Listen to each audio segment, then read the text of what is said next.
학생들의 수업에 대한 참여도가 높아지기 때문에 수학적인 개념을 얘기를 할 때도 아이들이 굉장히 이제 집중해서 잘 듣는 것을 아마 느끼셨을 거예요. 그래서 시간적으로 아주 쫓기지만 않으신다면 이런 것들을 같이 이야기도 하시고 조사도 같이 해보시고 하시면서 수업 진행을 하시면 될 것 같고요. 말씀드렸지만 이 뒤쪽에 너무 많은 부분의 글들은 학년에 따라서 더 읽어주실지 아니면은 대척점이란 무엇이고 우리나라의 대척점은 이런 성질, 대척점의 성질은 이렇고 우리나라의 대척점, 서울의 대척점은 여기야. 이 정도의 키워드로만 정리를 해주실지를 구별을 해주시면 될 것 같아요.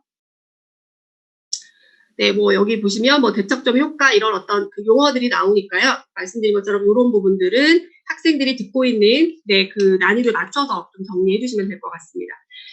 아까 제가 그 타임테이블을 짤 때도 보여드렸는데요. 시간적인 여유가 있으시면 이렇게 이야기 2편을 읽었으면 저는 사실은 이 타이밍에 반드시 그냥 마이노트를 바로 적게끔 하거든요. 아이들이 학원에서 많이 적어보면 적어볼수록 적는 속도도 굉장히 빨라지고요. 그리고 지금 이렇게 수업 시간에 바로 정리를 하게 되면은 노트 필기에 대한 부분들의 효과가 훨씬 더 좋다고 말씀드렸잖아요. 그래서 그런 부분들 같이 진행을 해주시면 될 것 같아요. 개념적인 부분이고요. 그래서 보시면은 지금 양의 부호와 음의 부호라고 해서 부호에 대한 부분들이 이 실생활에서 어떤 식으로 쓰이고 있는지에 대한 표현들이 있습니다. 그래서 양의 부호는 증가와 그리고 이익, 수입 이런 것들을 의미한다면 음의 부호는 감소, 손해, 지출 이런 것들을 의미하죠. 이런 얘기들을 쭉 얘기하셔서 뭐 실생활에 적용되고 있는 음수와 양수에 대한 의미를 정리해 주시면 될 것 같고요. 그 다음에 이렇게 해서 이제 수가 확장이 됐죠. 지금까지는 아이들이 자연수 정도에 대한 부분만 배웠다면 그 부분이 확장이 돼서 영과 음수의 부분까지 확장이 돼서 펼쳐지게 될 거고요. 그렇게 해서 전체적으로 이제 정수의 수체계, 구분자가 나오게 될 겁니다. 그리고 더 확장한 것이 유리수라고 하는 부분. 제가 수업을 했을 때 저는 이제 이 문장을 굉장히 얘기를 꼭 하고 가는 편이거든요. 그래서 원래는 이제 이게 영어로 의미하면은 비유를 의미하고 있었죠. 그런데 이제 우리나라의 어떤 그 수학의 교육 방식이 일본의 교육에서 흡수된 것들이 또 많다 보니까 일본에서는 이 부분들을 이제 잘못 해석을 한 거죠. 해석을 잘못해서 이익이 있다. 뭐 이율이라고 하는 부분보다는 이치에 맞다. 어떤 이런 의미로 해석을 해서 이치에 맞는 하다 보니까 유리가 된 부분들이죠. 원래는 유비수였다라고 하는 부분들. 제가 이걸 설명을 해줬더니 그 유비수의 의미였다라는 것을 나의 키워드로 적는 아이들도 있었거든요. 그래서 그런 것들 한번 얘기를 해주시면 왜냐면 비율을 의미하기 때문에 분수로 나타낼 수 있다라는 거죠. 그래서 보통은 우리가 유리수란 분수의 형태로 나타낼 수 있는 이런 꼴을 해서 이 부분을 굉장히 강조를 해주고 있잖아요. 근데 분수로 나타낼 수 있는 수의 의미를 비율이라고 표현을 했기 때문에 이 비율의 의미를 가져야 분수로 나타낼 수 있는 의미. 이게 어찌 보면 이제 일맥상통하다 보니까 그래서 유비수에 대한 의미를 저는 꼭 얘기를 해주고 있는 편이고요. 제가 이제 계속 수체계에 대해서 설명을 드리고 있는데 매번 할 때마다 저는 수체계를 계속 그려준다고 말씀드렸잖아요. 그러면 이제 정수와 유리수를 하게 되면 아이들이 자연수, 분수, 소수 3권을 하고 지금 정수와 유리수를 하고 있기 때문에 이 전체 수체계에 대한 부분을 벌써 4번째 그려보고 있을 거예요. 그래서 이제 아이들이 조금 더 수체계가 가깝게 느껴지게 될 거고 우리는 그중에서 이 부분을 이번에 배울 거야 라고 해서 수체계에 대한 부분들을 아이들이 조금 더 머릿속에 계속 기억할 수 있도록 한 번 더 그려주시면 좋을 것 같아요. 그 다음에 수직선에 이제 대응을 하게 되는데 뒤쪽에서도 나오지만 이 수직선으로부터 0과 음수를 표현한 그 수학자가 데카르트죠. 뒤쪽에서 한 번 더 설명을 그때는 이제 하겠습니다. 이번에는 여기서 그 각각의 수를 수직선에 대응시킬 수 있는 부분들 설명해 주시면 될 것 같고요. 그렇게 해서 개념은 진행을 해주시고 여기 뭐 절대값 이렇게 뒤쪽에서도 나오고 있으니까 제가 이야기를 통해서 다시 한번 설명드릴게요. 수학으로 보는 세상 절대값 알아보기입니다. 마찬가지로 밑줄 그으면서 진행해 볼게요. 절대값은 절대치라고도 합니다. 라고 해서 가장 중요한 말이겠죠. 원점과 그 수를 나타내는 점 사이의 거리. 그래서 결국은 원점으로부터 얼마나 떨어져 있느냐라고 하는 값을 나타냅니다. 라고 해서 아이들이 사실은 가장 쉽게 이해할 수 있는 부분이 수직선이기도 하잖아요. 그래서 이제 뭐 여기서 몇 개의 그 단어들로 그 숫자로서 여기서 표현을 해주고 있죠. 원점을 기준으로 해서 여기에 있는 숫자 플러스 3과 마이너스 3이 있었다면은 이 떨어진 거리는 얼마일까라고 묻게 됐을 때 아이들은 분명히 3이라고 대답을 하게 될 거예요. 그래서 절대값의 의미가 이제 무엇인지를 읽어주시면 거리를 나타내기 때문에 그래서 절대값은 항상 0보다 크거나 같게 된다라는 거. 그래서 결국 무슨 값을 갖지 않을까? 이렇게 이제 거꾸로 질문을 해보면 아이들이 음수값은 갖지 않는다. 왜냐하면 거리니까 이렇게 표현을 하게 되겠죠. 0의 절대값이 있어서 0을 포함한 0보다 크거나 같은 의미를 갖게 된다. 숫자를 갖게 된다. 이렇게 얘기를 해주시면 되겠고요. 처음에 이 절대값이라고 하는 기호 세로로 두 개 막대를 그어서 사용을 한 이 기호를 사용한 사람이 독일의 수학자 카를 바이어스트라스라고 합니다. 그래서 같이 밑줄 그어주시고 뭐 이름 정도 아이들이 정리할 수 있게끔 해주시면 될 것 같고요. 이 의미 자체가 절대적으로 존재한다, 절대적 의미를 갖는다라고 하는 의미라고 합니다. 그래서 그렇게 표현해 주시고 저는 이제 이 부분을 꼭 필기할 수 있도록 했어요. 그래서 플러스 3과 마이너스 3의 절대값을 수직선에 표현해 보기 이렇게 이제 아이들이 노트 필기를 할 수 있게끔 그렇게 진행을 했고요. 나머지 여기는 그 문제상으로는 그렇게 어려운 문제는 없어서 읽으면서 같이 진행을 해주시면 되겠죠.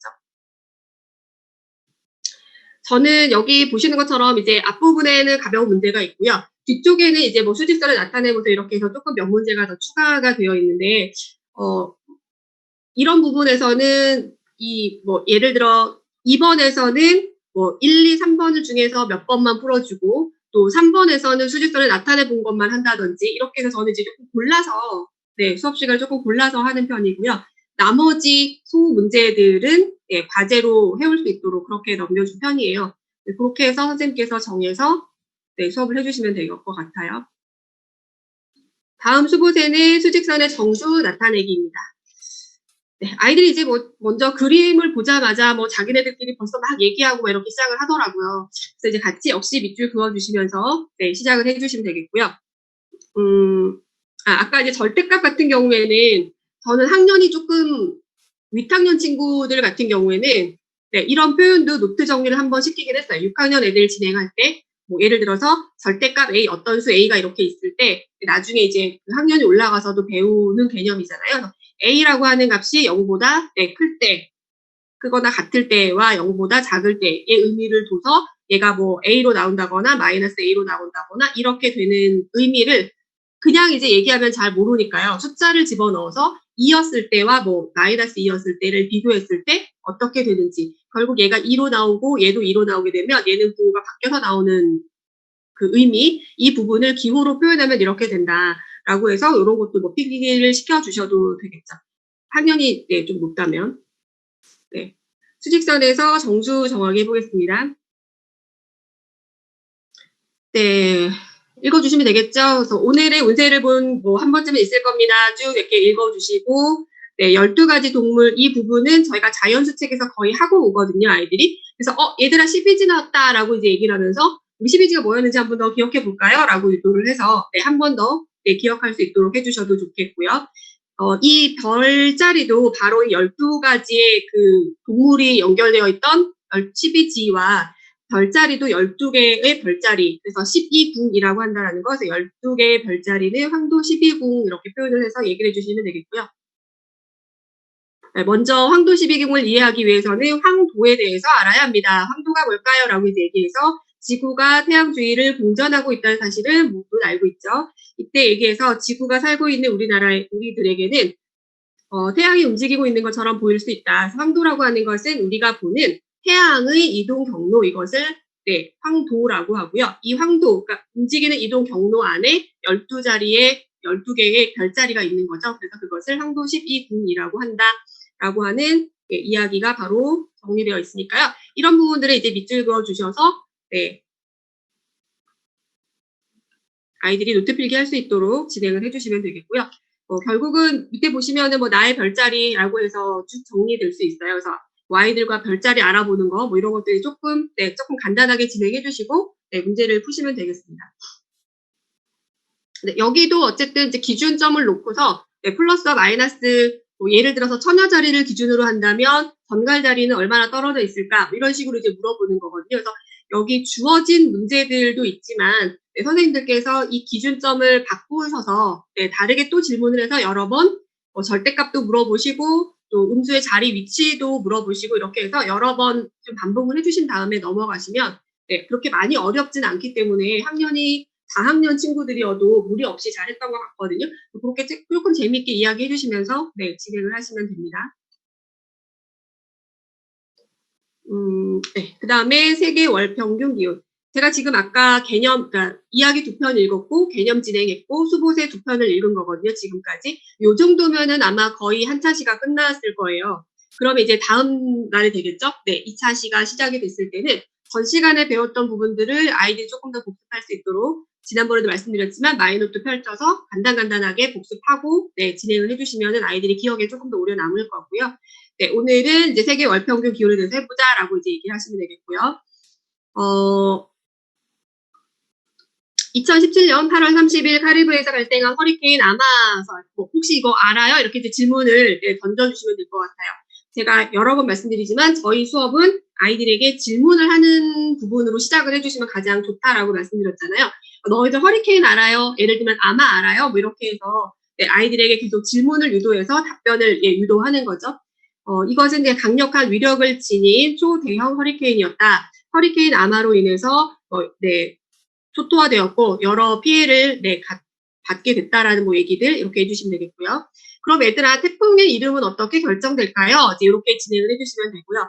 지금처럼 계절상으로 저희가 태풍이나 또는 이제 이런 부분들을 겪은 지 얼마 지나지 않았다라고 할 때에는 우리 얼마 전에 지나갔던 태풍 이름 뭐였는지 알아요? 이렇게 지금 얘기하면서 아이들과 또 그 태풍의 이름이라든지 뭐 이런 것들을 한번 얘기를 한 다음에 넘어가시면 좀 더 자연스럽겠죠. 태풍의 이름을 짓는 방법인데요. 태풍의 영향을 받는 14개 국가가 있는데 거기서 총 10개씩 제출했던 그 이름이 합치게 되면 총 140개 이름이 되겠죠.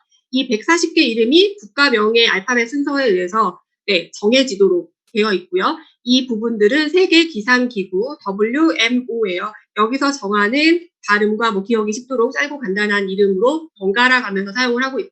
물론 여기 안에서만 돌아가는 건 아니고요. 조금 더 뭔가 이전 태풍과 조금 다른 양상을 지닌 태풍인 경우에는 새로운 이름을 붙이기도 한다라고 합니다. 그런 것들도 얘기를 같이 해주시면서 진행을 하시면 되겠고요. 제가 이제 이걸 준비를 하다가 이 세계 기상기구 WMO를 한번 찾아봤어요. 그래서 사이트를 들어가 봤는데 되게 신기하게 신기한 건 아니지만 정말 세계의 기구를 다 볼 수 있게 그 세계 나라의 어떤 기후나 이런 날씨의 변화 뭐 이런 것들 다 볼 수 있게 되어 있고요. 태풍에 지금까지 지나간 태풍이라든지 이런 것들도 지금 다 정리가 돼 있어서 보게 되어 있더라고요. 그래서 그런 부분들도 시간적인 여유가 되시면 조금 같이 찾아가 보셔서 아이들과 같이 보셔도 좋을 것 같아요. 그런 사이트들 아이들이 많이 아는 게 아니기 때문에 그런 것들 같이 한번 보셔도 좋겠죠. 태풍과 같은 이상기후는 일기 예보를 통해서 미리 예비하고 대비할 수 있습니다. 기후는 기온, 습도, 기압, 바람, 강수량 이런 것들의 영향을 받기 때문에 사실은 이제 기상청에서 기상 관측망이나 뭐 레이더나 이런 것들을 다 관측하고 있지만 좀 비껴갈 때도 많이 있죠. 뭐 이런 것도 이제 같이 얘기를 해주시면서 지금 그 세계 기상통신망이라고 있는데요. 이것을 통해서 실시간으로 수집된 자료는 슈퍼컴퓨터에 의해서 입력과 분석이 돼서 나오기 때문에 예보를 할 수 있게끔 된다. 뭐 이런 것들 얘기 같이 해주시고요. 어떨 때 그 태풍 경보나 이런 것들이 발령이 되는지 태풍 경보가 발령이 되는 기준이죠. 그래서 뭐 이런 거 3가지 태풍 경보는 이렇게 되면은 태풍에 대한 부분들이 경보가 발령이 된대요. 뭐 이렇게 해주시고 여기 옆에 이제 우리나라 기상청도 있고요. 이 기상청에서 세계 기상 아까 기구로 갈 수도 있더라고요. 그래서 여기 이런 것들도 한번 사이트 같이 봐주셔도 괜찮을 것 같아요. 여기도 역시 그 문제 자체는 그렇게 어렵진 않습니다. 보시는 것처럼 그 기온에 대한 부분들 수직선에 나타내 보기가 있고요. 그 다음에 뭐 어디가 어느 거보다 높느냐, 즉 크기 비교겠죠. 그래서 플러스와 마이너스 또는 음수끼리 또는 이제 뭐 양수끼리 크기 비교하기 이런 부분들 같이 진행을 해주는 거라서 많이 어려운 문제는 아니라서 읽고 지나가서 해주시면 될 것 같아요. 넘어가 보겠습니다.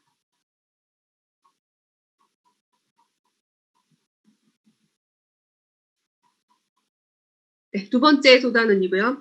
부등호의 사용, 실생활에서는 그 비교를 많이 하게 되는데, 그래서 이제 용어에 대한 부분들에서 의미, 우리나라 의미, 그래서 보다 크다, 보다 작다, 그다음에 뭐와 같거나 크다, 같거나 작다. 이 의미에 대한 부분들 아이들과 한번 얘기를 해주시면 될 것 같은데요.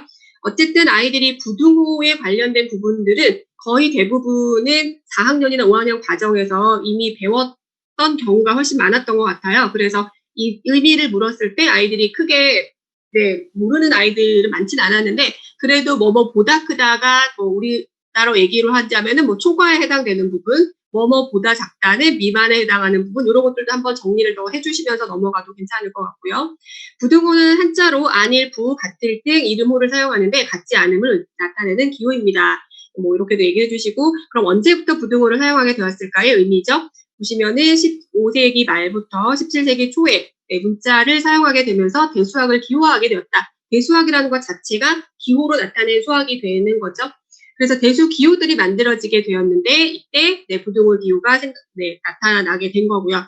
처음부터 지금 우리가 쓰고 있는 부등호의 기호가 나타난 건 아니죠. 처음에는 이 토마스 해리엇이라는 사람이 어떻게 그 부등호를 나타내게 됐는지 얘기를 이제 같이 한번 해보시면 되겠고요. 지금 우리가 사용하고 있는 부등호의 기호, 이것을 최초로 사용한 사람은 토마스 해리엇입니다. 근데 처음부터 이렇게 사용하진 않았죠. 보시면은 아래쪽에 그 영국의 오트레드라거나 어떻게 표현했는지 이렇게 표현하다 보니까 뭔가 혼돈이 많아서 지금은 이렇게 바꿨다. 여기 보시면 이제 얘가 나와 있습니다. 그래서 그런 부분을 같이 얘기해 주시면 되겠고요. 그 흐름에 대해서 한번 얘기를 해보면은 처음에는 레포드라는 사람에서 등호를 사용하게 된 거, 오트레드의 최초의 부등호 사용은 왜 이런 식으로 사용하게 됐다라는 거, 지금처럼 이제 사용하고 된 것은 토마스 해리엇으로부터 시작이 됐다라는 거, 그다음에 같다라는 의미까지 같이 이제 또 사용할 수 있었던 부분들, 그래서 흐름을 조금 한번 정리할 수 있게 해주시면 이렇게 아이들이 노트 필기를 하거든요. 그렇게 정리를 해주시면 될 것 같아요. 이거는 이제 그 미국에서 아주 애기들에게 이 부등호가 처음 이제 배우는 거죠. 그래서 악어의 입 모양으로 해서 벌어지는 거 그걸 나타내는 노래예요. 챈트. 그런 것들 그냥 혹시나 뭐 아이들께 한번 들려주고 싶으시다면 저희가 표현해드렸던 여기 사이트에 가셔서 한번 들려주셔도 되는데 크게 그래도 저희가 4학년 이상의 아이들과 수업을 하다 보니까 그냥 이제 그 정도로만 하고 저는 넘어갔던 것 같아요. 사이트를 열어주거나 하진 않았고요. 개념은 읽어주시면서 진행하시면 되겠고요. 개념은 조금 넘어가 볼게요.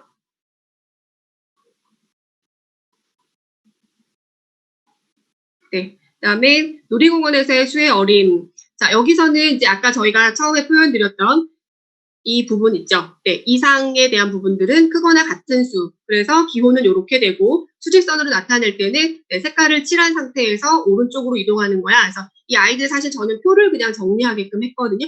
그다음에 숫자를 하나를 넣어서 거기에 이상, 이하, 초과, 미만을 다 그려서 수직선을 나타낼 수 있게끔 그렇게 이제 노트 필기를 유도를 해주시면 어떨까 싶어요. 이하일 경우에는 보다 작거나 같은 수 표현이 되고요. 기호는 이렇게 사용하고 수직선에서 역시 포함 관계는 색칠해서 왼쪽으로 내려갈 수 있도록 해주는 거.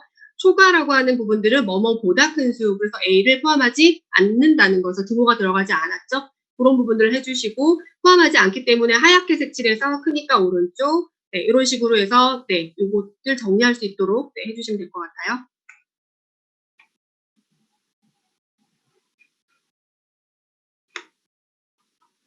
여기도 마찬가지 별로 어려운 건 아니어서 제가 조금 어려운 게 있는 부분만 좀 더 자세하게 설명을 드리겠고요.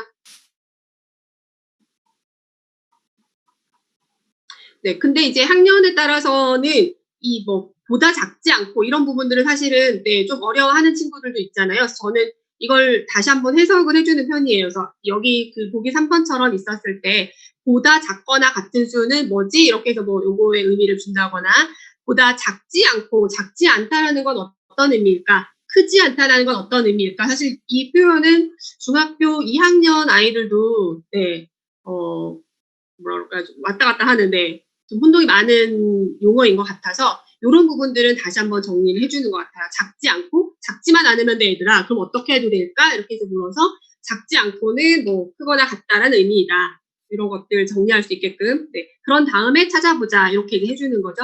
그래서 문제에 대한 부분들을 먼저 해석할 수 있게끔 해주고 범위를 찾게끔 네, 그렇게 유도해 주시면 네, 무리 없이 진행이 될 것 같고요. 그다음에 별의 밝기 비교하기 보겠습니다. 네, 밤하늘을 아름답게 수놓은 별들의 크기가 다 다릅니다. 뭐 이렇게 되어 있고요. 여기 보시면은 이제 밝기를 기준으로 해서 별의 밝기를 구분한 것을 겉보기 등급이라고 합니다. 라고 되어 있는데요. 여기서 가장 중요한 게 우리가 눈으로 관찰한이라는 표현이 있잖아요. 그래서 눈으로 우리의 위치에서 네, 바라봤었을 때의 밝기를 기준으로 한 것이 바로 겉보기 등급인 거죠. 네, 그래서 겉보기 등급에서 우리나라 입장에서 가장 밝게 보이는 별은 어디일까? 이렇게 표현해 주시면 될 것 같고요. 아래쪽에 보시면은 별을 가장 밝게 보이게 하는 가장 밝은 별을 1등급, 그리고 숫자가 높아질수록 오히려 어두운 별이 되는 거죠. 그래서 네, 숫자가 높은 것이 오히려 별의 밝기로는 밝지 않은 별이 되는 거예요. 그 후에 뭐 천문학자에 의해서 또 뭐 이렇게 표현이 되어 있고요. 1등성이 6등성보다는 약 100배. 여기 보시면 한 등급 차이의 밝기가 네, 2.5배라는 사실 이렇게 표현되어 있는데요. 그러니까 1등급에서 6등급으로 가려면은 5개의 텀이 생기는 거잖아요. 그러니까 2.5에 5배죠. 2.5 곱하기 2.5 곱하기 2.5 곱하기 2.5 곱하기 2.5 5번을 곱해주면은 약 100배에 대한 밝기 차이가 나는 걸 아이들과 같이 한번 보여주시고요. 네, 그래서 1등성이 네, 6등성보다는 약 100배가 밝은 거다라고 얘기를 해주시면 될 것 같고요. 우리 입장에서 겉보기 등급이 가장 밝은 별은 바로 태양입니다라고 되어 있죠. 네, 태양의 겉보기 등급은 마이너스 26.8. 자, 여기서도 보시는 것처럼 마이너스 26.8. 밝았을 때 오히려 플러스가 아니라 마이너스 등급이에요. 그래서 마이너스, 네, 여기 지금 위에, 아까 제가 넘어와서 그런데 여기 나와 있죠. 1등성보다 밝은 별들이 이렇게 표현되고요. 음의 정수를 사용해서 밝기를 나타내었고, 그래서 이거 한번 보시고 밑으로 내려오시면 될 것 같아요. 네, 그 다음에 겉보기 등급이 별의 실제 밝기를 나타낼 수는 없습니다. 라고 되어 있죠. 그러니까 실제 밝기가 아니라 우리가 이제 바라보는 입장에서의 밝기인데 이유는 뭐냐면 같은 밝기의 별이라도 가까이 있는 별은 더 밝게 보이는 거고요. 멀리 있는 별은 더 어둡게 보이겠죠. 그래서 우리랑 여기서 이제 무슨 의미가 나오냐면 별의 밝기라고 하는 것이 항성에서부터 나오는 건데 우리가 자연수 책에서 항성과 행성 이런 거에 대해서 사실 배웠거든요. 네, 배우고 온 터라서 저는 이제 물어보게 됐었어요. 우리의 항성은 태양이잖아요. 그래서 우리가 태양 주위를 돌고 있는 거고. 그러니까 여기서는 사실은 어떻게 보면 가장 가깝게 있는 항성이 우리는 태양이다 보니까 태양이 가장 밝게 보이는 거죠. 네. 근데 실제로는 더 밝은 별인데 우리보다 멀리 떨어져 있는 거리가 멀다 보니까 거기는 덜 밝아 보이는. 그래서 겉보기 등급은 네, 어둡게 보이지만 실제는 더 밝은 별이 있다라는 얘기예요. 그래서 거기서 이제 나타내 보면은 거리에 따라서 달라지는 별의 밝기를 고려해서 별의 실제 밝기를 나타내게 되면은 그 모든 별들을 다 같은 선상에서 놓고 거리가 같다라는 상황에서 놓고 바라봤을 때 어느 별이 더 가장 밝을 거냐 이렇게 별의 밝기를 나타내는 것이 바로 절대 등급이라는 겁니다. 그래서 별의 실제 밝기에 나타내는 것을 실제 밝기로 나타내는 것이 절대 등급인 거고요. 거리 차이 때문에 네, 우리가 그냥 바라봤었을 때 가장 밝아 보이는 것이 네, 그 겉보기 등급이다. 뭐 이렇게 해주시면 되겠죠. 그래서 태양의 절대 등급은 4.8 등급입니다라고 보듯이 지금 등급이 아까 굉장히 높아졌잖아요. 높다라는 게 오히려 이 수치가 높을수록 밝지 않은 거였죠. 네, 그래서 실제로는 밝지 않은 거죠. 다른 더 밝은 항성들이 더 많은 거죠. 네, 그런 것들. 그래서 북극의 겉보기 등급은 2.1 등급이지만 절대 등급은 마이너스 3.7. 그러니까 마이너스 3.7이 훨씬 밝은 거잖아요. 그래서 실제로는 굉장히 밝은데 우리가 볼 때에는 북극성이 멀리 있기 때문에 네, 어두워 보이는 별이 밝아 보이지 않는다는 거.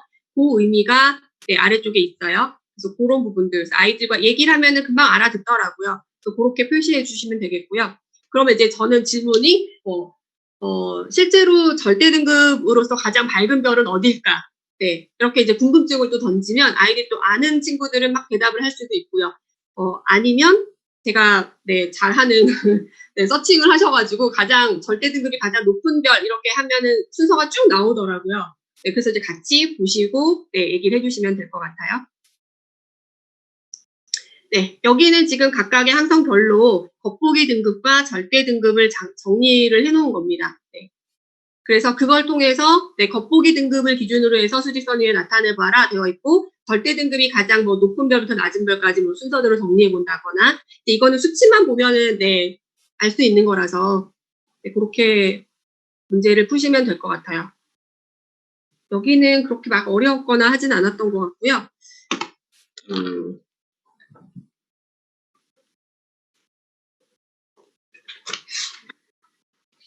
네.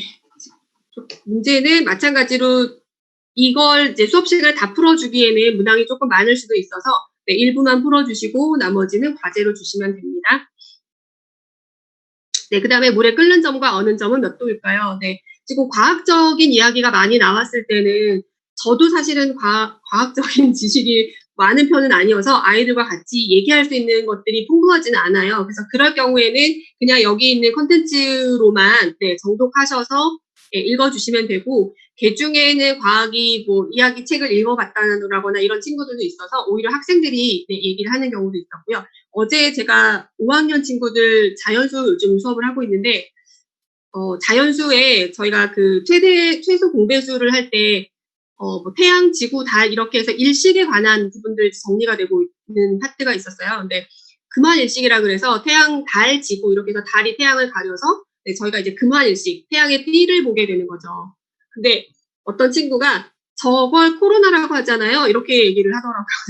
저는 모르는 얘기였거든요. 근데 나중에 찾아보니까 네, 맞더라고요. 이렇게 그 뭐라 그러지? 빛이 반사되는 그 모양 그걸 코로나라고 했고 그래서 지금 그 바이러스가 그 모양이어서 이름이 코로나로 붙여진 거다. 그래서 완전 똑똑해 제가 막 그랬거든요.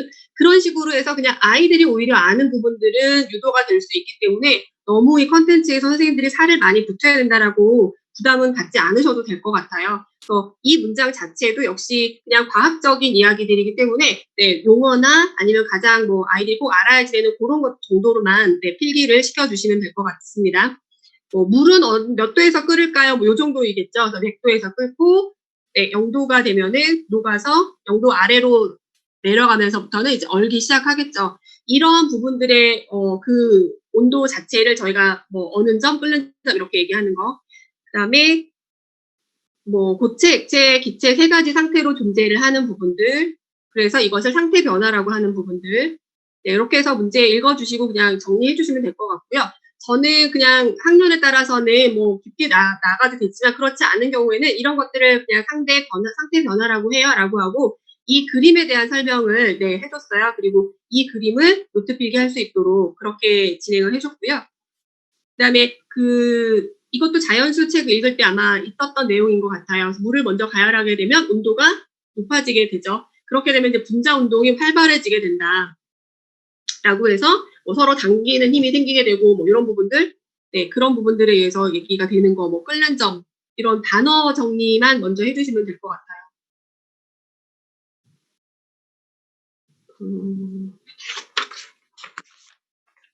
네, 그래서 저희 아이들이 노트 필기가 아마 각 학원에서 되어 있는 것들도 있으실 건데 저희 아이들이 지금 이렇게 필기를 하는 거거든요. 그러니까 보시면 여기 그림 그리고 위에 용어만 표시가 돼 있어서 이렇게 좀 컨텐츠가 어렵다라고 하면은 너무 많은 것들을 전달하기보다는 꼭 필요한 부분들 전달하셔서 네, 얘기만 해주시면 될 것 같아요. 그래서 저는 이제 그렇게 진행을 했고 네, 여기서 이제 우리가 풀어야지 되는 문제들이 나오겠죠.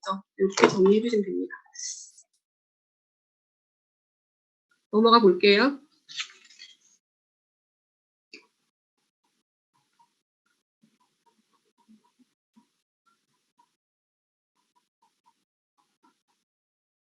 네, 말씀드렸지만 그 배포세는 거의 대부분 저는 이제 과제로 먼저 주고요. 과제를 해온 상태에서 채점하고 질문을 받는 형식으로 가고요. 저는 제가 이제 풀어주고 있는 부분들은 그러니까 아이들이 오답이 있어서 제가 풀어주게 되는 문제들은 저는 이렇게 포스트잇에다가 풀이를 시키고 있어요. 네, 그래서 아이들이 포스트잇을 붙이거든요. 이렇게 해서 접어서 제가 풀어준 것들이 이제 처음에는 보이지 않게 했다가 아이들 다시 풀어보고 정답 맞는지 확인하고서 저희가 이게 이 교재하고 노트를 이미 쓰고 있잖아요. 근데 오답 노트까지 이제 더 추가를 하게 되면 좀 많이 부담스러워해서 전 저렇게 이제 포스트잇을 많이 이용을 하고 있는 편이에요. 그래서 그런 부분들도 뭐 참고하셔서 이용을 하시면 될 것 같고요. 네, 다음 두 번째 소단원이 되겠죠. 이곳에 들어가 보겠습니다.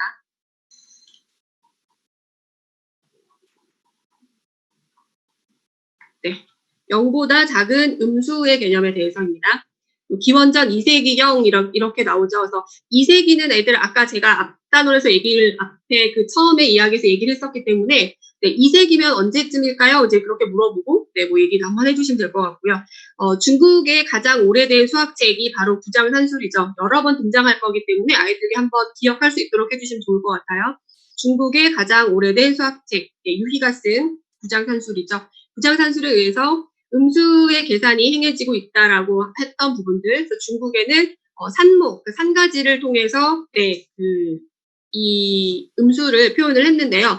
양수는 빨간색으로 표현하고 음수는 검정색, 이런 이제 그 나무 가지 같이 생긴 이것을 이용을 해서 네, 했다라고 합니다.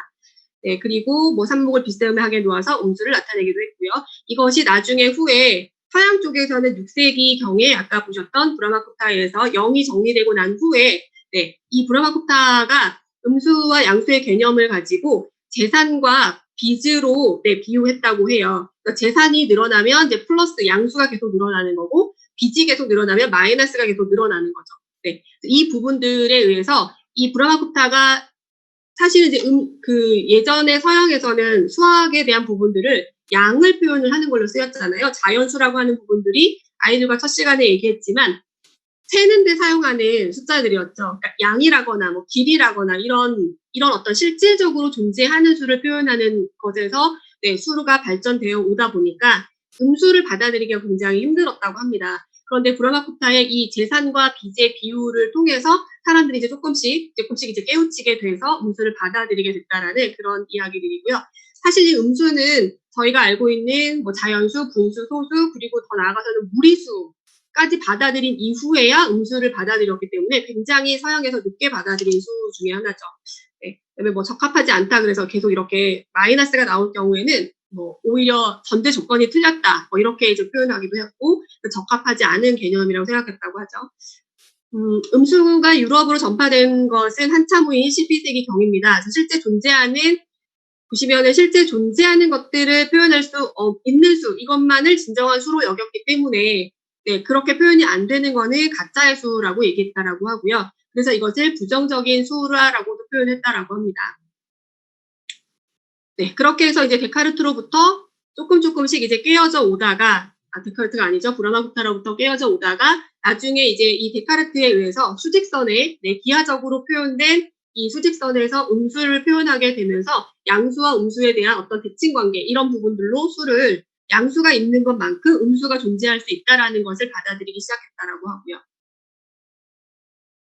네, 그 다음에 뭐 크로네커, 이 크로네커라는 사람에서 지금 우리가 쓰고 있는 음수의 그 숫자를 인정을 하게 됐다. 그래서 여기 보시면은 지금 음수라고 하는 수를 통해서 나온 수학자들이 꽤 여러 명이 됩니다. 보시면은 아까 그 브라마쿠타 했고요. 그 다음에 데카르트도 했었고요. 그리고 크로네커도 있고 그 현대의 어떤 숫자로 발전이 되게 된 한켈. 그래서 뭐 예를 들면 여기서 벌써 수학자가 4명이 나오잖아요. 그럼 이제 아이들에게 뭐 조금 더 궁금해하는 친구들은 나중에 수학 일기를 쓸 때 이런 수학자들에 대해서 조금 더 정리를 해서 발표를 시킨다거나 이렇게 해주셔도 좋을 것 같고요. 저는 조금 뒤쪽에 가서 수학자들을 조사해오는 부분들을 따로 한번 시켜봤었어요. 근데 아이들이 이 수학 일기를 몇 번 써보다 보니까 각자 그 수학자들에 대해서 조사해서 발표하는 부분들도 굉장히 잘 정리를 해오더라고요.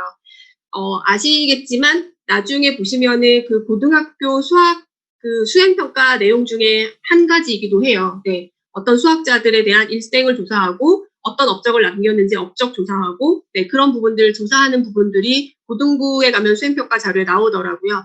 그런 부분들을 이제 가지고 간단하게 먼저 실천할 수 있게끔 네, 그렇게 수학일기에 대한 컨텐츠로 던져주셔도 좋을 것 같아요.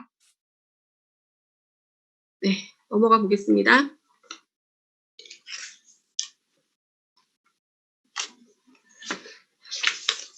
제가 사실 제 개념 쪽은 조금 많이 어려운 콘텐츠가 아니면 넘어가는 부분이 네, 워낙에 이제 선생님들이나 원장님들 수업은 개념 수업에 대한 부분들의 부담이 아닐 거라고 생각하기 때문에 네, 뭐 수보세나 이보세 콘텐츠 위주로 해서 먼저 설명을 드리고 있고요.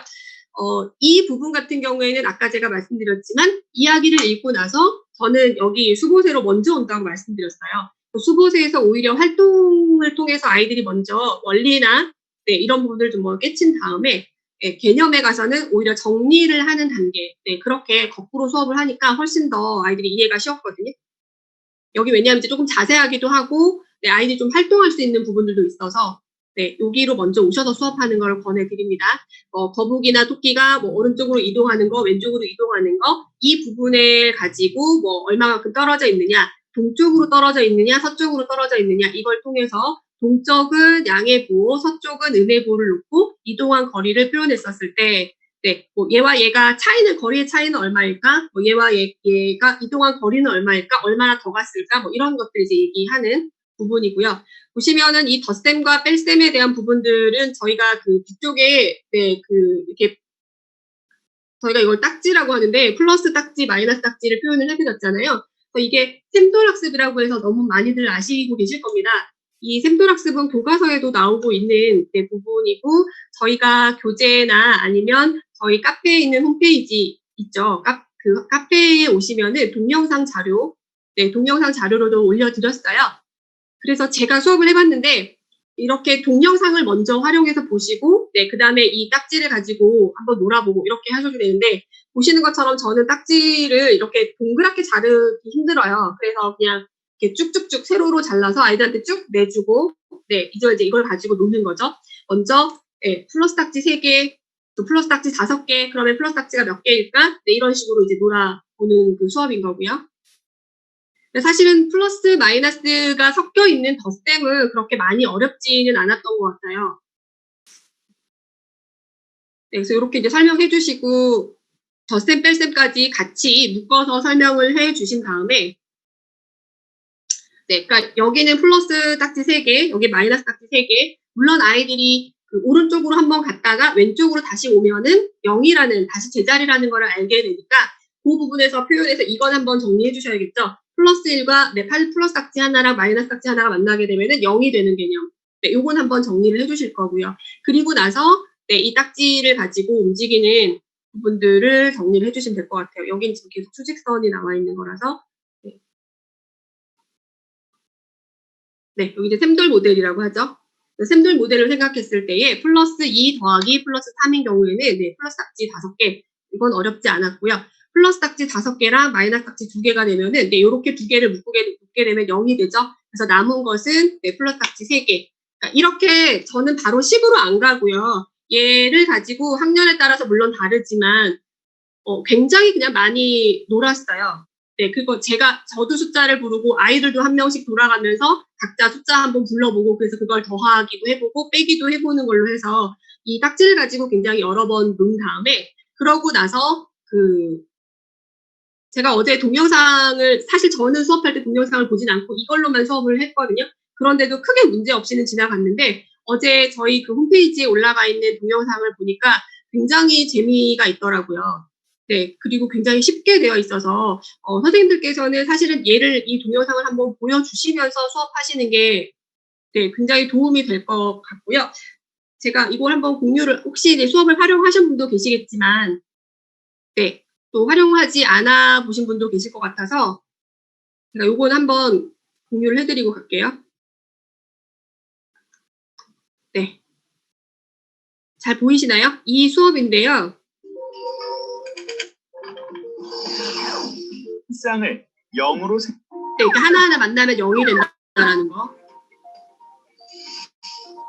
따라서 빨간 별과 파란 별 한 쌍을 없애거나 다시 생기게 해도 시계 값에는 자, 여기서 이제 아이들이 사실 생기는 거에 대해서는 조금 어떻게 설명을 할지 모르는 경우도 있기 때문에 제가 이제 일부러 생기는 걸 보여주는 거예요. 그래서 시각적으로 이제 네, 플러스랑 마이너스는 더 생겨도 어차피 0이기 때문에 더 많이 생겨나도 처음 가지고 있던 식과는 변함이 없다라는 부분인 거죠. 자, 그럼 지금부터 게임을 시작해 볼까요? 무대에 돌을 올리는 것은 더하기.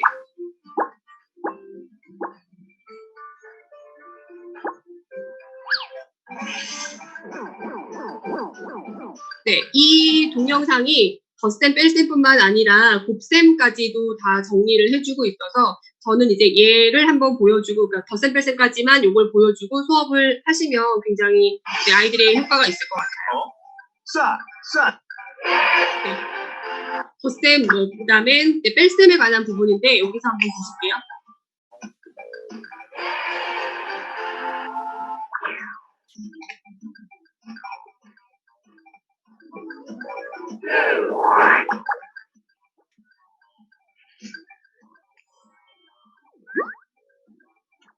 이게 이제 무슨 의미냐면 플러스가 2개밖에 없는 거예요. 근데 플러스를 3개를 빼라는 거죠. 그러니까 플러스가 2개밖에 없는데 플러스 딱지를 3개를 빼려니까 어떻게 해야 돼요? 플러스 딱지가 하나가 더 필요하잖아요. 그래서 플러스 딱지 하나를 더 가지고 오면서 원래 있던 2개와 변함이 없으려니까 마이너스도 동시에 가지고 온다는 그 부분이에요. 그래서 이제 이 사람이 이렇게 딱 치면서 네, 같이 생겨나게 되는 거죠. 네, 이렇게 보시면은 플러스 딱지 하나를 더 가지고 오면서 마이너스까지 같이 갖고 오는 이 개념을 보여주는 거죠, 시각적으로. 그렇게 한 상태에서 네, 플러스를 이제 3개를 빼게 되면은 네, 마이너스가 하나가 남는 네, 이런 의미. 그래서 조금 더 이제 시각적이기도 하고 아이들이 좀 이해적인 부분에서는 네, 조금 더 쉬운 부분들도 있는 것 같고요. 그렇지만 이렇게 한번 본 다음에 가장 중요한 건 이제 본인 것들로 만들기 위해서는 여러 번 연습이 필요하잖아요. 그래서 그 이후에는 이제 딱지 가지고 연습을 예, 해주시면은 좋을 것 같아요.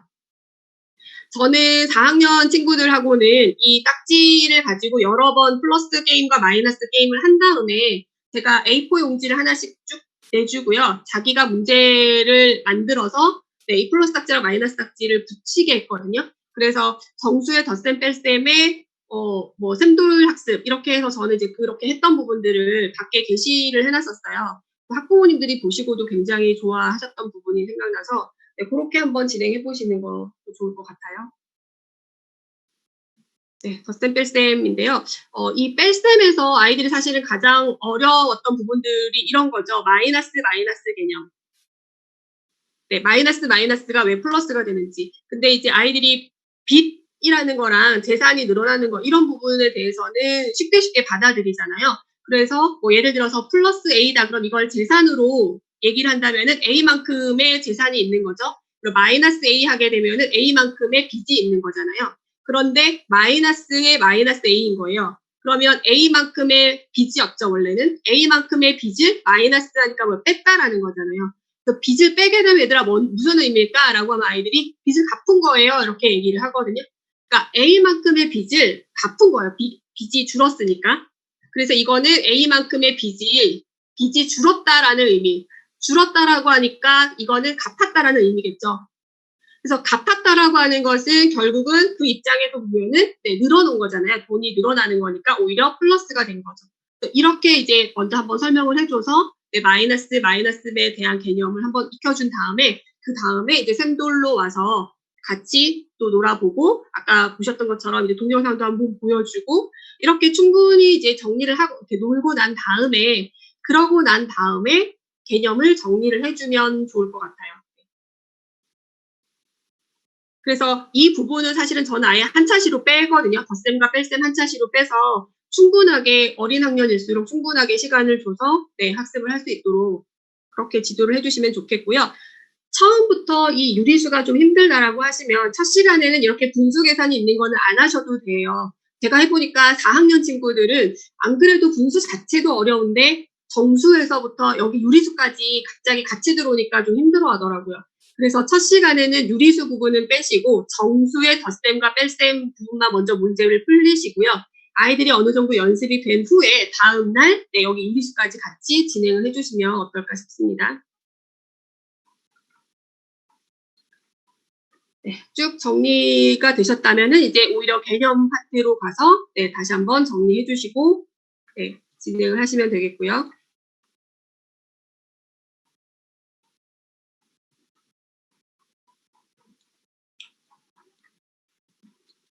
네, 그 다음에 골프 점수 계산하기. 이것도 컨텐츠 자체가 많이 어려운 건 아니어서, 네, 요거는 아까 플러스 마이너스 그 샘돌 학습으로 네, 아이들과 놀이를 했던 차에 같이 진행을 하셔도 큰 문제는 없을 것 같아요. 왜냐하면 여기는 유리수가 나오는 것도 아니다 보니까 아예 점수 쪽에서 계산하는 좀, 네, 좀 가벼울 수도 있는 컨텐츠였거든요. 네, 한번 진행해 볼게요. 그래서 아이들이 뭐 US 여자 오픈 뭐 들어봤니? 라고 이제 얘기해 주시고 골프 얘기도 질문을 던져 주시면은 뭐 우리 엄마가 골프해요 뭐 이렇게 얘기하는 아이들도 있고 그랬던 것 같아요. 그리고 이제 골프는 해서부터 진행해 주시면 되겠죠. 골프가 어떻게 진행이 되는 거고 우리나라에는 언제 들어왔고 이런 역사에 관련된 이야기들이 쭉 있어요. 그래서 이런 것들은 간단하게 그냥 정리할 수 있게끔 네, 해주시면 될 것 같고요. 뒤쪽에 보시면은 이제 골프가 뭐냐면 특정 경기장에서 정지한 공을 클럽이라고 하는데 이것을 정해진 구멍, 이걸 홀이라고 하는데 여기에다가 넣는 경기로 중요한 거 이제 이거죠. 타수가 적은 사람이 승리하는 거다. 그러니까 여러 번 치는 게 아니라 몇 번 안 쳤는데 네, 벌써 공이 들어갔어. 이것이 오히려 더 좋은 거다라는 거죠. 이럴 때 치는 각각의 횟수가 정해져 있게 되죠. 그래서 보통 파, 그다음에 뭐 이렇게 쭉 정리가 되어 있고요. 그럼 여기서 파는 뭐고 뭐냐 이런 얘기가 나올 거라서요. 파라고 하는 것은 표준 타수. 그래서 뭐 첫 번째 홀에서는 몇 번에 들어가는 게 기준 타수다. 기준으로 정해져 있는 게 몇 번이야. 근데 그것보다 적게 들어갈 수도 있고 많이 들어갈 수도 있는데 그거에 대한 이제 용어가 여기 나오잖아요. 그래서 이제 저는 그 용어 적어 보기를 했어요. 파가 표준이면 그것보다 하나 많은 타수로 들어가는 것이 보기. 2개 많은 타수로 들어가는 것을 더블 보기라고 하고 반대로 파보다 하나 적은 타수로 들어가는 것은 버디, 2 적은 타수로 들어가는 것은 이글이라고 해요. 그래서 제가 이제 여기서 이렇게 하고 질문을 하거든요. 얘들아 그러면 여기서 뭐가 가장 좋은 그러니까 좋은 채점으로 나올까요? 뭐 이렇게 이제 물어봐요. 애들이 이글려 막 이렇게 얘기하거든요. 그래서 아니야 홀인원이야 뭐 이렇게 얘기하고 네, 그렇게 해서 마지막까지 용어 정리할 수 있도록 네, 그렇게 해주시면 되겠고요. 이제 이 뒤쪽으로는 실제 경기를 했던 네, 점수표예요. 이건 저희가 지금 실제 점수표를 다 받아서 네, 정리한 거라서 네, 실제로 이제 아이들과 뭐 경기에 대한 부분도 한번 얘기해보고 네, 누가 어떤 경기를 했을까 이제 얘기를 해보는 거죠. 여기 보시면의 의미는 이게 홀 이름이에요. 몇 번 홀. 그래서 3번 홀 같은 경우에는 파가 4번이 치는 것이 표준 타수인 거죠. 그래서 4번을 쳐서 들어가면은 0점, 기준점이 0인 것이다. 이렇게 표현해 주시면 될 것 같아요. 그런데 5번에 들어갔기 때문에 한 번 더 많이 들어간 거죠. 네, 한 번 더 쳐서 들어간 거. 그럼 이제 아이들한테 한 번 더 쳐서 들어간 거 뭐였을까? 이름이 뭐였지? 이제 물어보시고 뭐 네, 애들이 이제 알면은 또는 모르면 기억을 못하면 앞에 찾아가서 뭐 보기요 이렇게 얘기를 하겠죠. 그렇게 해주시면 되고요. 그래서 여기는 기준 자체가 8을 기준으로 되어 있고 몇 번 쳐서 들어갔는지에 대한 점수로 표현이 되어 있는 거고요. 네, 이쪽에 가시면은 네, 여기도 간단하게 정리해 주시면 됩니다. 자, 이거는 뭐냐면 각 그 홀에 대해서 성적표예요. 그러니까 8번 홀까지 다 18번 홀까지 다 치르고 난 다음에 그 경기를 3번, 라운드를 3번 하게 되잖아요. 이때 김인경 선수가 이글이 몇 번, 뭐 몇 번 났느냐, 뭐 버디가 몇 번 났느냐, 파가 몇 번 났느냐, 보기는 몇 번 났느냐, 더블 보기는 몇 번 났느냐, 이거 회차를 얘기를 하는 거죠. 네, 이거에 대한 기록표입니다. 따라서 이 부분을 조금 헷갈려 하셨던 분이 계셔서 이렇게 적으시면 되세요. 파라고 하는 부분으로 정리되면 이건 0점이죠. 그죠? 그리고 이제 여기가 마이너스 1점이고 얘가 마이너스 2점. 그다음에 얘 점이 아니라 마이너스 2번 친구 들어간 거고요. 얘가 한 번 더 친 거고요. 얘가 2번 더 친 거잖아요. 이렇게 위에다가 숫자를 표기를 아이들과 같이 얘기를 해서 해주시면 되세요. 그런데 1라운드에서는 버디가 8번 나온 거죠. 버디가 8번 나왔으니까 네, 결국은 그러니까 파 자체를 8번 줄인 거잖아요. 그래서 마이너스 8. 네, 그 다음에 뭐 더블 보기가 몇 번 일어났느냐, 보기가 몇 번 일어났느냐에 대해서 여기서 곱하기, 그러니까 이 기준 숫자에다가 나온 그 횟수를 곱해주면 되죠. 파가 9번인데 왜 0이에요? 이런 아이들도 있거든요. 그러니까 파가 0점, 기준 타수이기 때문에 더 치거나 덜 친 게 없는 거죠. 그러니까 이거는 9번을 그대로 곱하기 0을 해버리게 되면 네, 값이 0이 되겠죠. 이렇게 해서 이 칸을 채우도록 유도를 해주시면 될 것 같습니다.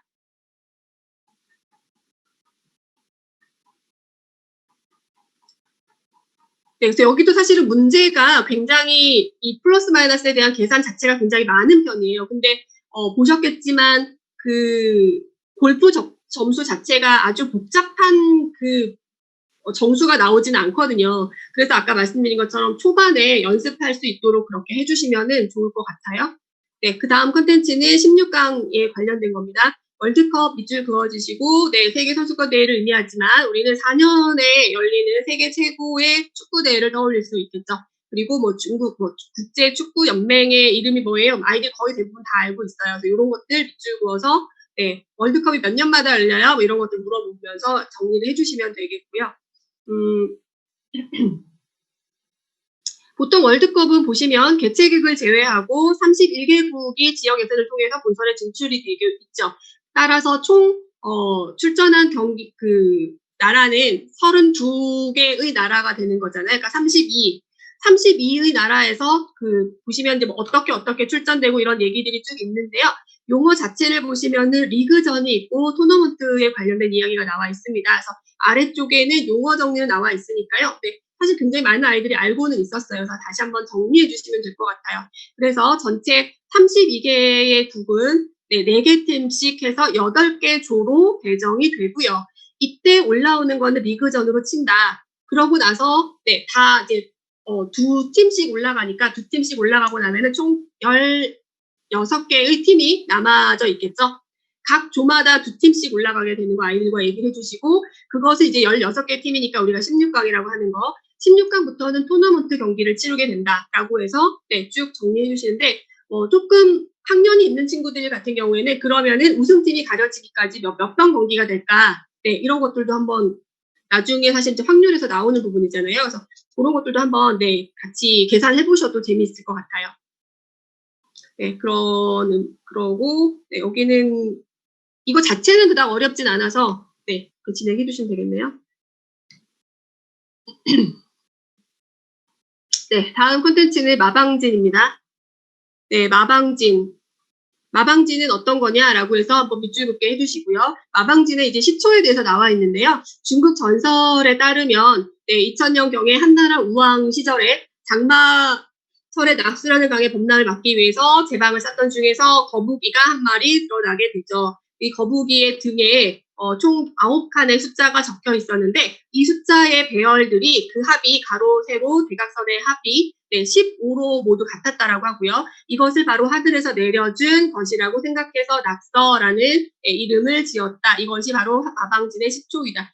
사실 어떻게 보면은 이 부분이 이제 중요한 마방진의 시초이기 때문에요. 아이들이 한나라 우왕이라든지 거북이, 네, 그리고 뭐 등의 어떤 숫자에 대한 부분들의 네, 이야기가 있었고, 그래서 이것을 낙서라고 해서 이것이 마방진의 시초이다. 이렇게 해서 키워드를 연결해서 하나의 어떤 문장으로 아이들이 이해할 수 있게끔 그렇게 정리를 해주시는 게 좀 좋을 것 같고요.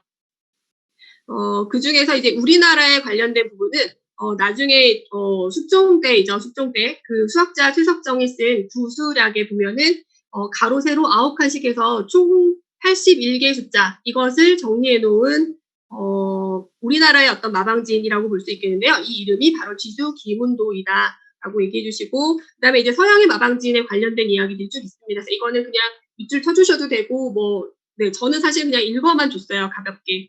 네, 이 정도 해주시고 그다음에 독일의 수학자인 이 동판 이건 굉장히 유명한 네, 부분이어서 이 부분에서도 보시면은 마방진이 그려져 있었는데 네, 멜랑콜리아라는 라틴어의 의미가 우울이라고 하는 표현이라고 해요. 그래서 이 부분을 가지고 사상으로 네, 그 사성론, 서양 사람들이 얘기하는 그 사성론에 의해서 4가지로 사람들을 어떤 분류를 했던 이야기들이잖아요. 제가 여기는 굳이 밑줄 쳐주거나 뭔가를 하지 않았어도 아이들이 재미있게 기억한 부분들은 네, 자기네들이 정리를 하더라고요. 그래서 요거는 말씀드린 것처럼 너무 많은 밑줄을 그어주면 아이들이 사실은 필기하는 부분에 대해서 굉장히 부담스러워하는 부분들도 있어서 네, 그거는 조금 이렇게 그 수위를 조절을 해주시면 좋을 것 같아요. 그리고 수학자는 창의사고적인 부분들을 가져서 우울질의 인간으로 보고 있고 그래서 토성의 지배를 받는다 뭐 이런 얘기 해주시면 될 것 같고요. 마방진을 풀이하는 방법의 예인 거죠. 네, 그래서 하나의 샘플로 한번 정리를 해주시면 될 것 같습니다. 네, 그렇게 해서 풀이해 주시면 되겠고요. 이것도 저는 한 2개나 1개 정도만 학원에서 해보고 나머지는 과제로 줬어요. 네, 아이들이 잘 해오더라고요. 그리고 이거는 지수기문도 얘는 사실은 되게 어렵습니다. 근데 죄송한 말씀이지만 이제 아이들이 사실 이걸 과제로 주면은 네이버에 다 찾아봐요. 답지가 다 나와 있거든요. 그래서 아이들이 그거 답지 보고 했어요. 막 이렇게 얘기하더라고요. 근데 어떤 친구가 자기가 풀려고 해봤는데 너무 어렵더라. 그래서 자기도 이제 보고 했다. 뭐 이런 얘기도 했는데요. 네, 이 부분은 그냥 저는 그렇게 해서 넘어갔던 것 같아요. 네.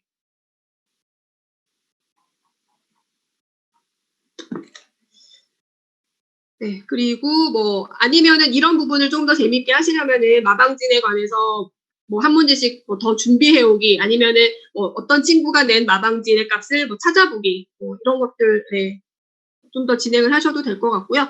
또 아니면은 지금 이제 정수계산 쪽이 많이 나오다 보니까 과제를 더 주기가 네, 여기는 문항수가 조금 있는 편이었던 것 같아요. 그래서 네, 잘 그냥 숙제 잘 해오고 할 수 있도록 네, 좀 부담을 덜어줬던 것 같은 생각이 드네요. 그다음에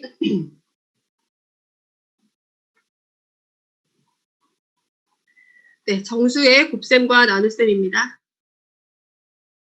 뱀파이어와 네, 거듭제곱. 그래서 사실 거듭제곱이라고 하는 표현 자체가 아시겠지만 제곱 그 자연수 책에서부터 여러 번 나왔었잖아요. 그래서 저는 그 용어에 대한 용어 시험을 봤었거든요, 아이들과. 네, 저는 용어는 꼭 외워야 돼, 막 이렇게 얘기해서 거듭제곱을 한번 다시 써보자. 거듭제곱이 뭐였지? 라고 해서 이제 아이들이 뭐 같은 수 또는 문자를 여러 번 네, 곱한 것을 간단히 표현한 거 이렇게 쓸 수 있도록 네, 그렇게 한번 더 정리해 주시면 좋을 것 같고요.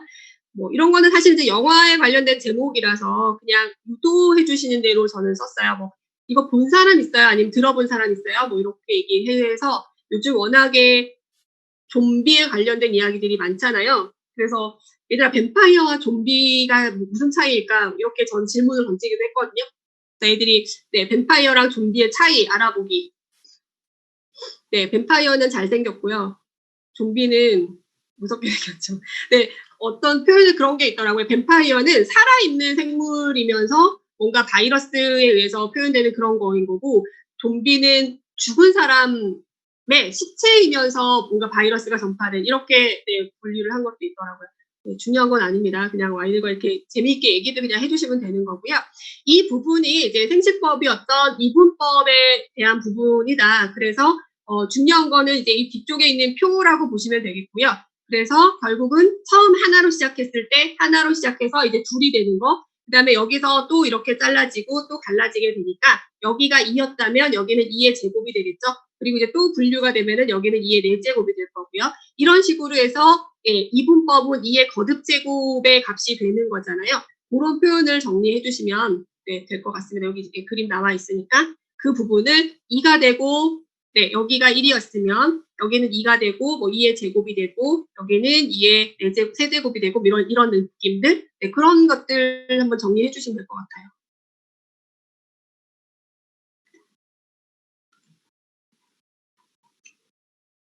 네, 다음 콘텐츠로 보겠습니다.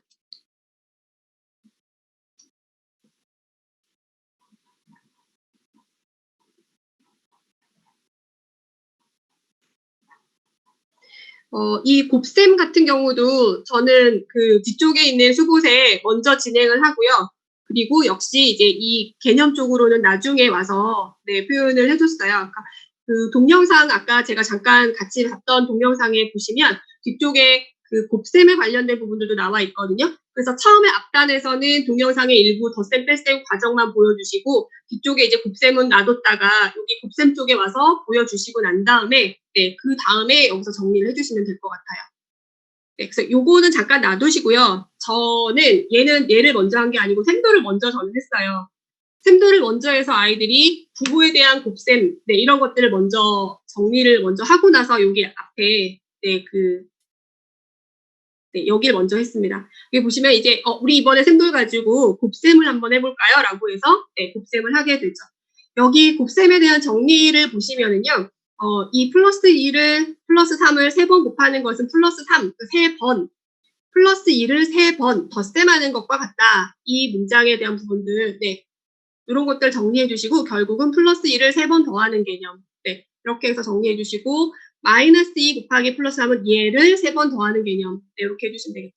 그래서 곱셈이 덧셈으로 표현될 수 있는 네, 그 부분으로 정리해서 얘기를 해주시고, 거기 보시면은 이제 음수에 대한 부분 곱셈이 음수가 되는 부분, 플러스가 되는 그 부분에 대한 설명도 있어요. 여기 보시면은 처음에 마이너스 2와 마이너스 3이죠. 보시면 이게 여기 잘라서 보시면요. 마이너스 2를 원래 아무것도 없었으니까 0에서 3번을 빼야 합니다. 근데 아무것도 없었으니까 마이너스 2를 가지고 오려면 어떻게 해야 되죠? 플러스랑 같이 가지고 와야 되잖아요.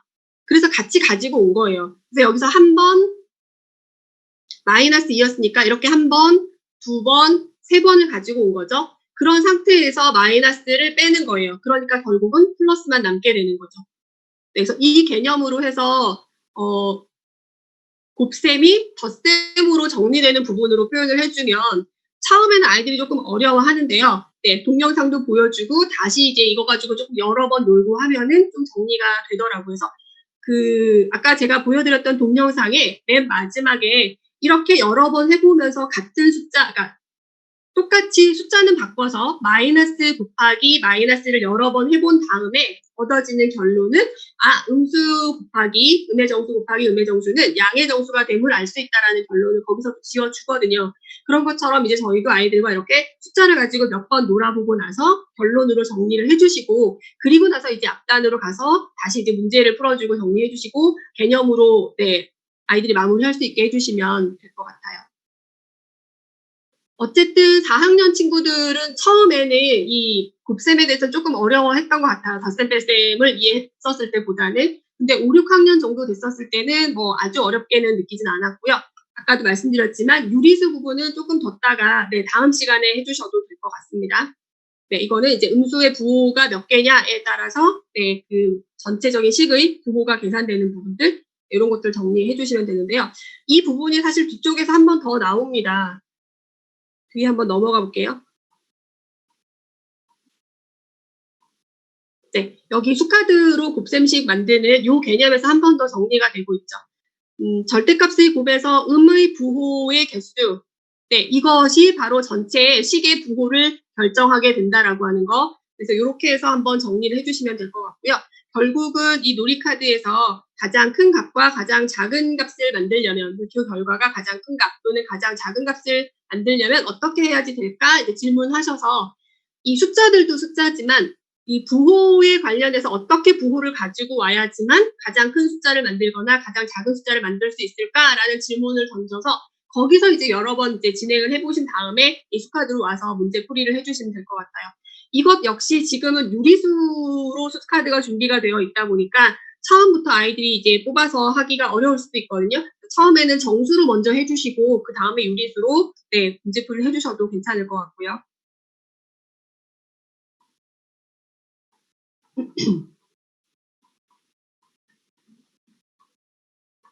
네, 그리고 이쪽 컨텐츠는 여기도 문제가 꽤 많죠. 그래서 좀 나눠서 하시면 될 것 같아요. 여기 이 파트를 그래서 애들이 좀 많이 힘들어 했었거든요. 그래서 학원에서 그래도 저는 좀 꽤 많이 풀어준 편이고요. 나머지는 과제로 주시면 될 것 같습니다. 그 다음에 분배 법칙은 이제 가장 중요한 연산 법칙 중에서 교환, 결합, 분배가 있다라는 표현. 이 분배 법칙은 저희 그 카페에 오시면 동영상 자료가 올라가 있습니다. 그거 한번 보여주시고 하셔도 될 것 같은데 사실 많이 어렵지는 않아서요. 여기 보시는 것처럼 유난의 그 가수원과 성운의 가수원이 있는데 유난의 가수원에서 얻어지는 사과와 성운의 가수원에서 얻어지는 사과 각각 따로따로 구해서 사과의 총 수량을 계산하는 방법과 이걸 아예 덧셈을 하겠죠. 가로에 대한 부분들 그리고 세로를 한 번에 곱해서 전체 수량을 계산하는 방법의 결과가 차이가 없다라는 부분 그 부분이어서 사실은 크게 어렵지는 않았고요. 문제 이제 숫자로 정리해서 몇 번 더 진행을 해주시면 될 것 같아요. 그 다음에 이제 나눗셈입니다. 그래서 나눗셈은 사실은 이제 여기를 조금 깊게 파고 들어가면은 좀 많이 어려워질 수도 있는 게 나눗셈이잖아요, 실제로는. 그래서 조금 가볍게 아이들과 접근을 하려면, 나눗셈으로 실제로 푸는 방법보다는 곱셈으로 바꿔서 정리할 수 있는 방법, 그런 부분으로 접근했던 게 더 쉬웠던 것 같고요. 이 부호에 대한 부분 결정은 사실 앞에서 이미 다 했던 거라서 부호가 결정되는 부분에 대해서는 그렇게 어려워하지는 않았던 것 같아요. 나눗셈 자체에 대한 부분들이 아이들이 어렵게 그냥 많이 느끼고 있기 때문에 네, 그냥 나눗셈을 해도 되고 아니면 그냥 이게 곱셈이랑 바꿔서 쓸 수 있는 개념들을 우리가 배웠으니까 그래서 곱셈 계산하는 방법과 다르지 않다라고 보내서 설명을 해주시면 될 것 같고요. 네, 그리고 뒤에 보시면은 계산기에 관련된 게 있죠. 네. 어쨌든 이제 아이들이 정리할 수 있게끔 네, 이 부분에 대한 계산기를 계산하는 부분들, 머리를 계산하는 부분이 아니라 기계를 이용하는 것을 계산기. 인류 역사상의 최초의 계산기는 중국에서 사용된 주판이 있었고요. 네, 그런데 그 우리나라에서도 이제 주판이 들어왔죠. 근데 서양에도 주판의 형태가 있었다. 서양에서도 이런 부분들을 주판을 사용하게 됐었는데 서양 주판을 에버커스라고 한다라는 거 이렇게 이제 얘기해 주시면 되겠고, 네, 네, 또 보시면은 네이피어도 나왔죠. 네, 그 네이피어 막대에 대한 부분들 나오고 있고요. 또 윌리엄 오트레드 네, 쭉 나오고 있습니다. 그래서 이런 부분들도 역시 이제 용어에 대한 부분들과 네, 좀 많이 복잡한 뒤쪽에는 좀 많이 어려운 부분들도 있어요. 그래서 여기도 너무 많은 것을 정리하려고 하지 마시고, 네, 뭐 어떤 것들이었다. 계산기는 최초의 계산기는 뭐였고, 우리나라는 뭐 어떤 걸 사용했다. 그 아까 제가 밑줄 그었던 그 용어 정리 정도만 해주시고, 네, 진행을 하시면 될 것 같고요.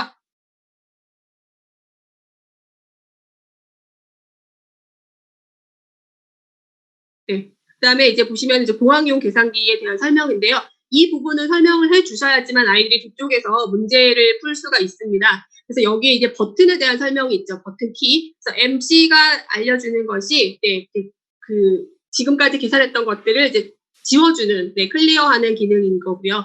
MR은 독립적인 메모리를 불러오는 거, 그 다음에 M-는 빼주는 기능, 그리고 M+는 추가하는 기능, 기다려 놔두는 거죠. 그리고 다시 계산할 수 있도록 하는 부분은 불러오기에 대한 부분들 이제 얘기해 주시면 되겠고요. 그래서 예를 들면 이 계산을 하는 방법입니다. 먼저 네, 메모리를 클리어한 다음에 8 곱하기 9 해서 얘를 그러니까 플러스 때 놔두는 거죠. 네, 그리고 이걸 계산해서는 빼줘야지 되니까 M-가 들어가겠고요. 그 다음에 2 곱하기 3으로는 M+. 그래서 결과값 불러오기 마지막에 해주면 정답이 나오게 되어 있는 이런 것도 이제 아이들과 한번 설명해 주신 다음에 문제는 풀어주시면 될 것 같아요. 그렇게 어려워하지는 않았었던 것 같고요. 먼저 메모리 클리어 한 다음에 이 4 곱하기 25 그래서 얘는 이제 그냥 두는 거죠. 저장해 놓는 거고요. 그 다음에 여기서는 마이너스 14기 때문에 여기서 이제 플러스 마이너스 기호가 이렇게 되어 있는 얘를 누르면 마이너스 14가 곱해진 거죠. 네, 이것도 네, 그 저장해서 주는 거고요. 그 다음에 이걸 나눗셈에서 앞에 있는 거 이거를 빼라고 되어 있으니까 M- 해주시면 되겠죠. 그리고 이걸 계산한 값을 마지막에 불러오기 이렇게 해서 흐름대로 정리를 해주시면 됩니다. 네, 이렇게 해서 몇 문제 풀어보고 이것도 나머지는 과제로 주면 될 것 같고요. 이 뒤에 나오는 이 푸퍼즈가 사실은 굉장히 좀 아이들이 문제를 다 만들기는 어려웠던 것 같아요. 또 나중에 아시겠지만 경시에서도 많이 나오는 콘텐츠여서 뭐 다 하기보다는 네, 저희도 여기서는 하나는 하고 하나는 과제 주고 이렇게 했던 것 같아요. 네, 그래서 뭐 밑줄 역시 그어주셔서 네, 정리해 주시면 되고요. 숫자 4개를 이용을 해서 만드는 방법, 만드는 것이다. 이런 얘기들 진행을 해주시면 될 것 같아요. 네, 저는 이제 하나는 하고 나머지 하나는 과제로 주고 네, 이렇게 해서 마무리를 했고요. 과제 이거 준비가 다 끝나게 되면은 마지막 날은 뭐 게임을 진행하신다거나 아니면 마인드맵 그리고 저희는 그 마인드맵을 하는 날 바로 발표 수업을 하거든요. 그래서 그동안에 다 숙제로 해왔을 그 수학 일기들 중에서 아이들에게 자기가 발표하고 싶은 콘텐츠 또는 이제 선생님이 선정을 해주셔도 뭐 괜찮고요. 그렇게 해서 마이노트를 저는 사진을 찍어요. 아이들이 그 수학일기 해온 거를. 그래서 수학일기 사진을 찍어서 그걸 PDF로 떠서 이렇게 그 같이 올려서 자기가 직접 나와서 설명을 하게끔 그렇게 발표 수업을 하는데요. 물론 아이들이 PPT를 만들어서 발표를 하는 것도 굉장히 좋지만 매번 그렇게 하기는 좀 힘들어서 저희는 그냥 네, 수학일기를 찍어서 그 부분을 발표를 하고 있고요. 제가 관련된 부분에 몇 가지 아이들과 같이 수업을 하실 때 좀 뭐 할 수 있는, 활용을 하실 수 있는 게임이 없을까 좀 생각을 해봤는데요. 말씀드리지만 이 부분은 어디까지나 학년에 따라서 이런 것들이 조금 같이 구성이 되면 좋겠다라고 생각하는 그 학년에 맞춰서 게임이나 이런 부분들을 진행을 하시면 됩니다. 먼저 절대값에 관련된 건데요. 아이들이 사실은 정육면체나 정다면체 이런 부분들에 대해서는 이제 그 앞부분에서 저희가 주사위 만들기나 이런 부분들도 소개를 해드렸잖아요. 그런 것처럼 이제 거기에 절대값을 그리는 겁니다. 먼저는 정육면체 또는 정다각형이 아니라 정다면체의 전개도를 먼저 그리고요. 전개도의 한 면에다가 양의 정수 또는 음의 정수를 적습니다라고 되어 있는데, 물론 이제 유리수로 하셔도 됩니다. 그 정육면체를 던졌을 때 보이는 면에서 보이는 면의 숫자와 합이 0이 되는 숫자를 빨리 외치기, 뭐 이런 거. 그러니까 학년에 따라서 그냥 외치기만 하셔도 되고요. 아니면 서로 마주보는 면에다가 합이 0이 되는 숫자를 적어서 만들 수 있도록 해주신다거나, 이렇게 해서 이제 그 절대값에 관련된 의미를 한번 해보시는 그런 게임을 한번 소개해드리겠고요. 이거는 많이 아시는 할리갈리 게임이에요. 화면 보이시죠? 이 할리갈리 게임 같은 경우는 그 숫자 카드로 하셔도 되고요. 아니면 그 트럼프 카드 있잖아요. 거기서 다 뽑지 마시고 1부터 뭐 9까지만 뽑으시던지 이렇게 해서 빨간색은 마이너스, 뭐 검정색은 플러스 뭐 이런 식으로 이제 정하신다거나 그렇게 하셔서 그 카드로 이용하셔도 되겠고요. 아니면 지금 뭐 숫자 카드를 만들어서 하셔도 되는데, 먼저 팀 또는 개인전으로 나눈 다음에 음의 정수랑 그 양의 정수랑 숫자 카드를 나누어 갔겠죠. 그리고 할리갈리 하는 거랑 같은 방법이에요. 그래서 이렇게 넘겨서 숫자의 합이 얼마가 되면은 종을 치게끔 그렇게 이제 규칙을 정하는 거죠. 뭐 얼마가 되면 하냐, 뭐 숫자가 5가 되면 종을 칠 거냐, 뭐 0이 되면 종을 칠 거냐, 이거는 선생님이 정해주시면 될 것 같아요. 그래서 숫자 카드가 종을 제일 그 정해진 합이 됐을 때에 지금 이제 바닥에 깔려있는 숫자들을 다 가지고 가는 게 할리갈리 게임 규칙이잖아요. 그런 것처럼 거기에 있는 그 카드를 다 가지고 갈 수 있겠죠. 그래서 나중에는 카드를 모두 잃은 사람은 게임에서 탈락을 하는 거고요. 가장 많이 가지고 있는 사람이 승리하는 그런 게임. 결국은 어쨌든 유리수 또는 정수의 덧셈 뺄셈을 할 수 있게끔 해주는 문제가 되겠고요. 이거는 제가 좀 찾다 보니까 좀 재밌어서 같이 그냥 하나 소개를 해드리려고 준비를 했어요. 여기 보시면은 그 문제적 남자 문제였었는데, 나는 8, 우리는 71일 때 너는 몇일까? 이렇게 질문이 돼 있더라고요. 그래서 보니까 나가 I예요. 그래서 I에 8이 있는 거고요. 우리는 여기 그 영문자 알파벳을 보시면 위잖아요. 그래서 71, 여기가 71 이런 거죠. 나머지 숫자를 마방진으로 채운 후에 너는 했으니까 이제 YOU가 되겠죠. 그래서 YOU 하니까 359 이렇게 찾는 거. 그런 거 이제 이렇게 띄워놓고 빨리 찾기 뭐 이렇게 하는 게임인 거고요. 제가 이 윷놀이판 하나 만들어서 굉장히 여러 번 쓰고 있는데, 이것도 역시 이제 나온 숫자인데, 아까 만들었던 정육면체도 괜찮고, 아니면 뭐 이런 주사위, 거기에다가 플러스 마이너스가 적힌 숫자를 만들어서 던지죠. 그래서 나온 숫자 둘의 곱셈 만큼 이동을 할 수 있게끔 하는, 뭐 마이너스가 나오면 뒤로 이동한다거나, 그렇게 이제 게임 규칙을 하나 해서 말판으로 한 바퀴 먼저 돌아오는 팀이 승리하는 거. 사실 이제 5학년까지는 제가 이런 게임 하는 부분들을 한 편씩은 하는 게 재미있더라고요. 끝날 때 하나 정도씩. 근데 생각보다 6학년 애들도 굉장히 재밌어 했고요. 마지막으로 소개를 드릴 거는 혼합계산인데요. 이거는 사다리 타기예요. 그래서 이거는 거의 6학년 아이들에게 해도 재밌을 것 같은데, 먼저 이제 개별로 하든지, 뭐 저는 이제 그 한 반에 들어가는 인원이 많지 않을 경우에는 개별로 그냥 했는데요. 인원수 맞춰서 이제 사다리를 그리죠. 아이들한테 직접 그리게 하는 게 가장 좋은 것 같아요. 그래서 직접 이제 사다리 여기다 막 사이에다가 선도 그리게끔 하고 한 다음에 앞부분에 이렇게 유리수 또는 정수를 적습니다. 그럼 이제 사다리 타기 하면 이렇게 내려갈 거잖아요. 이렇게 따라서 내려갈 때마다 있는 숫자들, 이 숫자들을 쭉 계산식으로 적게 하는 거죠. 그렇게 해서 마지막에 그 혼합 계산을 할 수 있도록 해서 나온 숫자들이 뭐 가장 큰 순서, 뭐 선물을 주셔도 되고요. 뭐 노트 이렇게 여러 가지 뭐 선물을 종류별로 해주신 다음에 뭐 1등 여기는 노트, 여기는 뭐 펜, 뭐 이런 식으로 이렇게 놓으시면 어떨까 싶고요. 그렇게 해서 이제 아이들이랑 혼합 계산을 하는 풀이법 이런 것들을 게임을 하셔도 재미있을 것 같습니다. 어쨌든 이제 이 정수와 유리수를 아이들이 연습을 사실은 많이 해야지 되는 과정이다 보니까 저희가 책에다가 문제를 조금 여유 있게 넣는다고 넣었지만 그래도 네, 필요에 따라서는 조금 더 필요한 문제들이 있을 거예요. 그래서 그런 부분들은 미리 준비를 하셔서 네, 같이 풀 수 있도록 진행을 해 보시면 좋을 것 같고요. 네, 물론 이 정수와 유리수도 마찬가지로 나중에 저희가 시험지나 이런 건 다 있으니까 결과 시험지를 한번 보고 싶으시면은 시험 봐서 네, 아이들에게 성적표라든지 이런 것들 제공하실 수가 있겠고요. 네, 이렇게 해서 정수와 유리수도 한번 쭉 같이 훑어봐 드렸습니다. 내용이 상당히 많아서 제가 시간이 너무 오래 걸릴 것 같아가지고 조금 빠르게 네, 말도 하고 진행을 했는데요. 이해가 가셨는지 모르겠는데 네, 어쨌든 저희가 이제 후기라든지 이런 것들을 통해서 저희가 좀 더 보완해야 될 네, 교육대 보완해야 될 점이라든지 이런 것들도 갖고 있으니까요.